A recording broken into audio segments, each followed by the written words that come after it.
You know, I was thinking. I was thinking about how to go about with this video. If I just wanted to do a straight up reaction of the game, just going over it every single little detail right there, like we normally do on this channel. But I feel like for this specific game, since it's the last game of the season, we all know that they were eliminated last week against Dallas. The Eagles, I just think what's better for this video is to get just your pure raw reaction. The game itself was just an utter crapshoot. Oh, that game was brutal. That game was so brutal. Oh my god. Like, were they deliberately trying to lose the game? It felt like it. It absolutely felt like it. And I don't even I know I said raw reaction's probably the best thing to go with, but I'm not even mad. I wanted them to lose this game. I did. But could they have at least tried? Could they have at least tried this to make this game look competitive? Jalen Hurts did. He tried to make this game at least somewhat competitive. But then when you bring in Nate Sudfeld in, you're trying to lose the game. Oh my god. God. I'm speechless. I am utterly speechless. They tried to. I know they're not going to say it. They're never going to admit it. But we know. They tried to lose the game. They tried to lose this game as they fall to the Washington football team in the final game of the NFL season by a score of 20-14. This was a nationally televised game. Oh my god. I just get up and laugh. It's just so sad. It was so sad.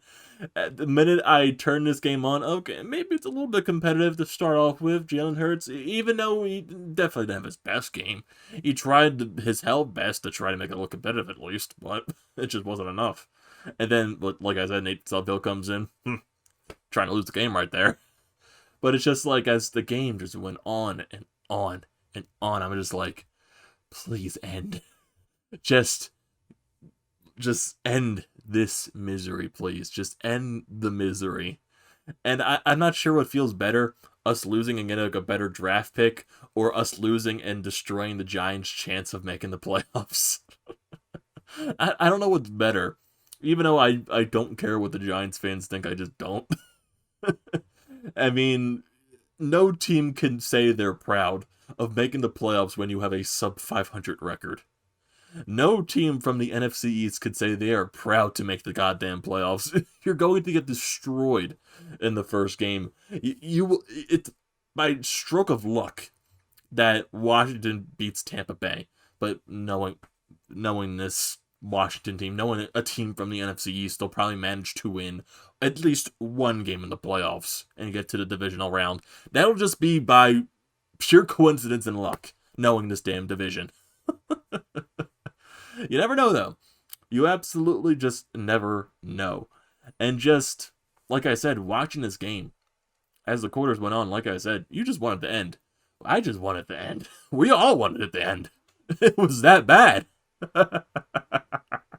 I just don't know what to say. It's just that, especially that fourth quarter. Especially that fourth quarter. Oh my god. It's just, when I'm thinking about it right now, Nate Sudfeld comes in the game. He's trying to do some things. He tries to freaking chug one out deep right there, and it gets intercepted. But it just felt like in the fourth quarter, both teams were deliberately trying to lose the game. What team can lose the game better than the other? Because you got Washington throwing an interception. The Eagles, then on the Washington 5-yard line, cannot get a touchdown. They just can't do it at all. Then they throw an interception, and then Washington can't do anything. And then the Eagles fumble the ball in the very next play. It's just like, what is going on here? It was so trash. It was so trash. And this Eagles team, has a lot of work out for them. They have so much work to do this offseason. And all the news that was happening during this afternoon, the Carson Wentz trade rumors, talks about Doug Peterson most likely returning next season. The stuff about Jim Schwartz, maybe he won't return next season. Maybe he will retire after this season. You probably won't find out until most likely the beginning of this week, probably tomorrow or Tuesday.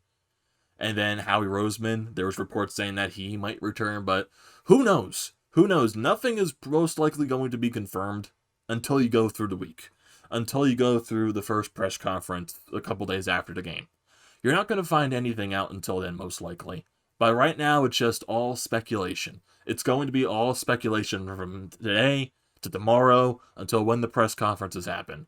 It's just going to be that way. You're going to hear a bunch of these rumors. Is Doug going to get fired? Is Doug returning next season? Jim Schwartz, is he going to retire? Is he returning? Is he going to get fired? Howie Roseman, is he going to return as the Eagles GM? Is he going to get fired? Hey, Jeffrey Lurie has a lot of worked out things to work out right here. And I don't know. There's just like, right now in the raw emotion right now, just the raw reaction, I have no hope. I have no hope. I feel like Jeffrey Lurie is just going to stick with the same guys again and try to go for it next year. Just try to some way to fix this mess that they're in. Keeping Doug, keeping Howie. Even though I do believe that Doug give him one more year. I'm still like slightly on that type of train right now. Give Doug one more year, but I don't want Howie Roseman in this front office whatsoever. He's just bad. He doesn't know how to construct a football team. And this team is just so hell-strung by the cap right now. It's going to be impossible to fix right now, too. It's going to be so impossible. And who knows if bringing another GM can fix that situation, what they can do. And we all know that Howie can be sometimes an influencer of the cap. He can sometimes work around it. He has been doing that basically the past few seasons, but this is going to be one of the toughest situations probably that the Eagles have ever faced with the cap. Probably the most toughest. And then going back to the rumors circling around Carson Wentz and him most likely going to be requesting a trade out of the city, right now you're just going to take that as speculation. Take that with a grain of salt. But if those rumors were to be true, I wouldn't blame him. I absolutely wouldn't blame him. But right now it's speculation. And we'll probably get more into that conversation as we go through the week, as we get into those press conferences. Right now, these are just rumors. These are just ifs, buts. Even though these reports were coming from top dogs in the NFL media. They were. They definitely were. But you still got to take them with a grain of salt.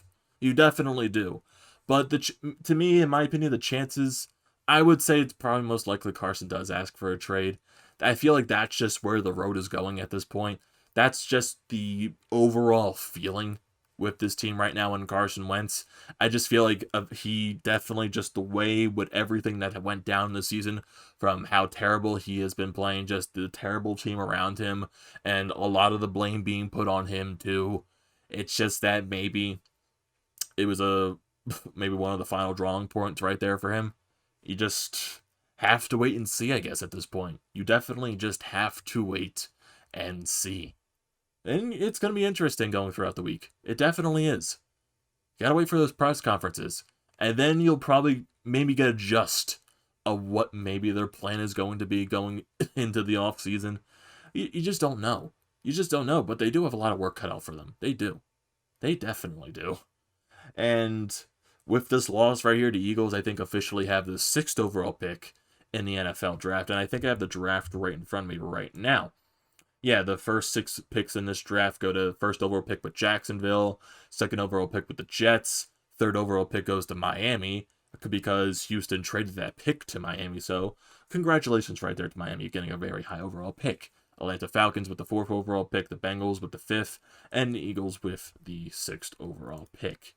So, right now, the draft is so long away at this point. I feel like right now that shouldn't be the main focus.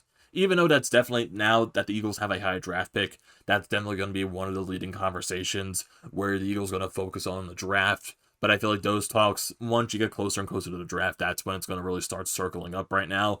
But the main issues right now, those are the main things the Eagles need to find a way to resolve. And it's definitely, not all of it's going to be resolved in one offseason. It's not. Because right now you got your quarterback controversy. You do. Is Carson Wentz going to request a trade out of the city? Is Jalen Hurts going to be your starting quarterback for next season? You just don't know. Is Carson Wentz even going to be here next season? You just don't know. You just don't know at this point. And there's talks, I know a lot of people do want the Eagles to go out, get a wide receiver once again in the draft. And right now, the Eagles, they need help in more places right now than wide receiver. They do. They have a lot of talent in wide receiver. Some of that talent still needs to be developed, I would think, still. Developed. And that's where coaching comes in. What happens with the coaching staff? Do we get an offensive coordinator now? Do we get better coaches to help the player development? Because I desperately think they need something like that. Because going into next season, Doug cannot be the play caller. He just cannot be. You need to find a guy that is going to take majority of the play calling away from Doug. Because this specific game, it was bad. We all know it was bad, but it was bad.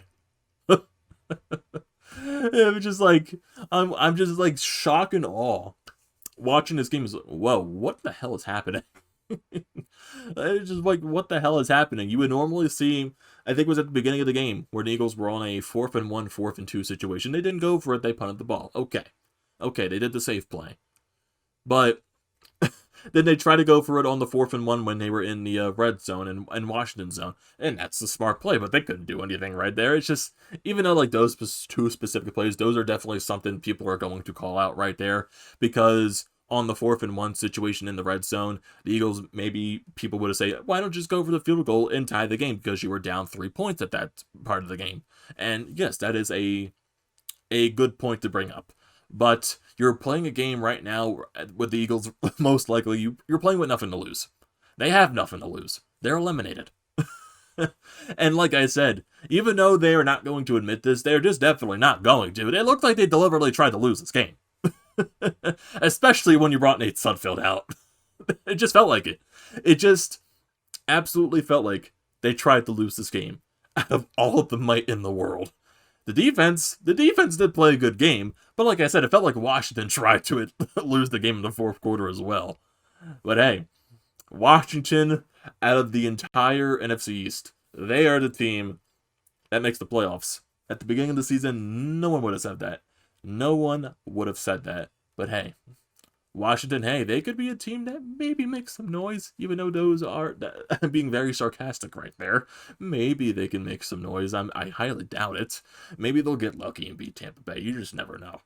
Chase Young, he is absolutely fantastic to watch. He's a very, very fun player. And that front for Washington, that defensive front, that's going to be very scary for them going into the future. It's going to be they're going to be a very scary defensive team if they do the right things. And now they're most likely going to need another quarterback for their future. Now that they waived Dwayne Haskins. Oh, God. That whole situation is just another story for another day. But it's just, this game, this season, it's over. It's finally over. We don't have to worry about the misery. And like I said, I wanted to go into this video with just like raw emotion. Don't really need to analyze the game because the game sucked. Literally, I did this on purpose and not write any notes for this game. I didn't. The only thing I wrote was the title was Eagles versus football team and 20-14 loss. I feel like those are probably the most important notes in this game. It just is. That's what it felt like to me. And there's going to be a lot of stuff to talk about this week, definitely. Maybe tomorrow we'll talk about just more reaction at the day after the game. Maybe get some type of emotion right there. And then most likely when the press conferences happen and there are talks with Howie Roseman, Doug Peterson, all of that crap, Jeffrey Lurie, if he does have a press conference, who the hell knows? The Three Stooges right there. Doug Peterson, Howie Roseman, Jeffrey Lurie. Three Stooges. Am I right? But it's definitely going to be an interesting week. Definitely. And for people that subscribe to the channel by watching these videos, people that are lifelong subscribers of the channel that stuck with us during this entire Eagles season, I thank you very much. We are definitely not going to stop talking about the Eagles. We're definitely going to have some more Eagles videos as days goes on, starting into the offseason, and we get closer and closer towards the draft. And who knows, maybe we'll have some NFL playoff videos to talk about too. I definitely would like to cover the Super Bowl when we get to that stage as well. So there's definitely a lot of stuff to talk about too. And on the Philadelphia sports scene, Really haven't been able to watch the Sixers, but I've been getting glimpses here and there, but I really haven't been able just to sit down and watch a Sixers game just because the holidays, they were a week or so ago, just family hanging around the house. Really haven't been able just to sit down and watch a Sixers game, but as the days goes on, I'm definitely going to try to sit down, watch some basketball, enjoy it because they're 5-1 right now. Liking what I see right now, and also there's some things I don't like. And I do want to talk about that eventually in the future. And also, we're getting very close to the start of the hockey season as well. The Flyers start on the 13th. So, a lot of exciting times right here going into the new year. And also, I hope everyone had a happy new year, Merry Christmas. The channel is going to start doing some things in the year of 2021. Getting a lot more consistent. Since I don't have college anymore, I am officially graduated, so I can focus solely on the channel. So that's a very good thing right there. So thank you for watching this video. And what are your thoughts on this video? I want to hear your thoughts in the comment section below. Thoughts about the game, thoughts about the Eagles in the offseason, and did you want them to lose this game? Did you want them to win? And just your overall thoughts on this entire Eagles season. I want to hear them. So don't forget to leave a comment in the comment section. Don't forget to drop a like. Don't forget to check out the Painted Lounge, which I am a part of. We're be doing a lot of big things now with the Sixers and the Flyers, now that the Eagles are over, so don't forget to check out them. Their links will be in the description below. Don't forget to check out the Fired Up Podcast, which is now going to be more consistently now that the NHL season is going to be starting up eventually. That link, the merch store for the Fired Up Podcast, is in the description below. Don't forget to subscribe to the channel. Thank you for the people that have been sticking around. And now we're going into the year of 2021. And just thank you for watching this video, and I will see you next time.